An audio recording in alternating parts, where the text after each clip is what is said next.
తెలంగాణలో కొత్త ఆయన బయలుదేరాడు. అతగాడు 500 రూపాయల నోట్లు తెచ్చుకోండి, రేపు దేవుని సన్నిధికి వచ్చేటప్పుడు అందరూ 500 రూపాయల నోట్లు తెచ్చుకోండి అన్నాడు. దేవుడు చేసే మనీ అద్భుతాలు ఉన్నాయి. నేను నోట్ను అభిషేకించబోతున్నాను. సో కాబట్టి 500 నోటు తీసుకొని రండి.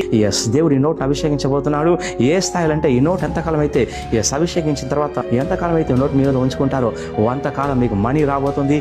కార్యాలు జరగబోతున్నాయి. Publicity, direct publicity. ఈ అభిషేకం చేయబడిన నోటు మీ ఇంట్లో ఉన్నంత కాలం మీ ధన సమృద్ధికి లోటు ఉండదని చెప్తున్నాడు. అతను మళ్ళీ వీళ్ళందరినీ నాకు డబ్బులు ఇవ్వండి అని అడుగుతాడు. ఇప్పుడు నా పాయింట్ ఏంటంటే, వాళ్ళందరూ 500 రూపాయల నోట్లు తెచ్చుకుని చచ్చుకొచ్చి నీ దగ్గర అభిషేకించుకుని వెళ్ళి మళ్ళీ నీకెందుకు డబ్బులు ఇవ్వాలి? నీ దగ్గర చాలా అభిషేకం ఉంది కదా, నీ ఇంట్లో 500 నోట్లు అభిషేకించుకుని పెట్టుకో, ఆటోమేటిక్ గా అవి తెచ్చి పడతాయి నీకు. నువ్వే పెద్ద రిజర్వ్ బ్యాంకు కదయ్యా బాబు.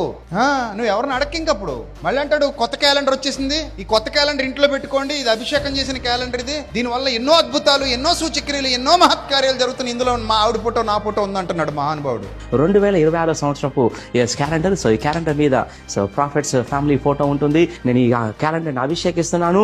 ఎవరింట్లో అయితే క్యాలెండర్ ఉంటుందో వారికి అద్భుతాలు జరుగుతాయని ప్రవచిస్తున్నాను. వారి చక్కగా నిద్రపడుతుంది.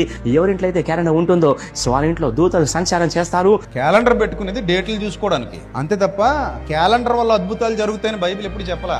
ఏ అపోస్తలుడు, ఏ సేవకుడు మీ 500 రూపాయల నోట్లు పట్టుకుని చర్చికి వచ్చేయండి, వాటిని అభిషేకిస్తాను, ఆ తర్వాత అవి పట్టుకెళ్ళి ఇంట్లో పెట్టుకోండి, వాటి నుంచి మీ కోట్లు వచ్చేస్తాయి. ఇప్పుడు చాలా మంది అన్ని మతాల్లో ఉన్నారు ఇలాంటి చేటర్స్. ఓకే, హిందూ మతంలో కూడా ఒక అతను ఉంటాడు, రుద్రాక్షలు ఇస్తుంటాను పట్టుకెళ్ళండి మీ ఇంట్లో పెట్టుకోండి, ఇది ఉన్నంత కాలం మీ ఇంటికి సిరి సంపదలు వస్తానే ఉంటాయి అంటాడు. అబద్ధం. ఏ పని చేయకుండా సోమరపూతల మంచం మీద పడుకుంటే రుద్రాక్ష ఎట్టేసుకుంటే సిరి సంపదలు రావు, పొయ్యిలో పిల్లులు దొంగుంటాయి. గాలి మాటలు ఇవన్నీ. అన్ని మతాల్లో మోసగాళ్ళు ఉన్నారు. అరే నాయన మోసపోకండి రా. ఎవరు మరి ఈ మ్యాజికల్ అండ్ రెమెడీస్ యాక్ట్ అని ఒక యాక్ట్ ఉంది. ఆ యాక్ట్ ప్రకారం వీళ్ళని అరెస్ట్ చేసి లోపలే చేయాలి. ఆ పాస్టర్ని అరెస్ట్ చేసి లోపలే చేయాలి ఇమీడియట్ గా. 500 రూపాయల నోట్లు తెచ్చుకుంటే అభిషేకిస్తావా నువ్వు? అభిషేకిచ్చేస్తే లోపల పెట్టుకుంటే మొత్తం ఇంకా పిల్లల్ని ఇట్టద్దు అది కదా. ఆ నోటు పట్టుకుని ఇలా మార్కెట్లో తిరుగుతా వెళ్తుంటే ఆళ్ళ జేబుల్లో ఏళ్ళ జేబుల్లో ఎగురుకుంటూ వచ్చేస్తాయేమో నీ దగ్గరికి. సిగ్గైనా లేదాయే చెప్పడానికి. ఈ నమ్ముతూ వెళుతున్న గొర్రెలకైనా బుద్ధి లేదాయే. ఆమెన్ ఆమెన్ అని పెడుతున్నారు అతని కింద. నీకు అసలు జ్ఞానం ఉందా, వివేకం ఉందా? దానికి కూడా ఆమెన్నా?